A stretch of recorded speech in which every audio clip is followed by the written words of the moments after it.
nag-viral mismo ang reaksyon ni Idol Raffy Tulfo sa mga videos na nakuha kay Tony Fowler, kung saan siya ay naging OA naman talaga sa kanyang pagbubuntis.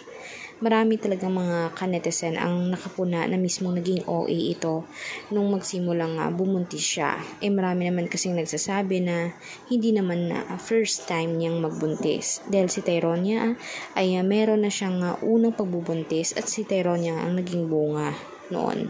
Siguro nga naman ang dahilan naman talaga ni Tony Fowler dito ay parang ngayon kasi iba umano, dahil ngayon parang mas napapahalagahan ang kanyang pagbubuntis at tila parang bago umano sa kanya. Pero gayon pa man ay nagbigay ng reaksyon ang mga manonood.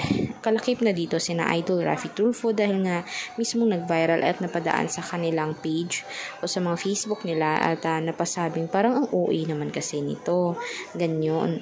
Marami ang natotoksikan sa mismong mga videos na ini-upload mismo ni Tony Fowler, ini-share. Marami ang against doon at hindi nagiging masaya.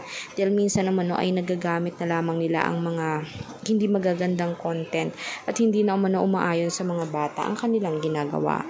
At lalong-lalo na rin kay Tyronia na mas na bata pa na dapat ay mismong ihiwalay na sana ang pag-vlog niya kaysa sa naman matularan mismo ang mga hindi magagandang bagay.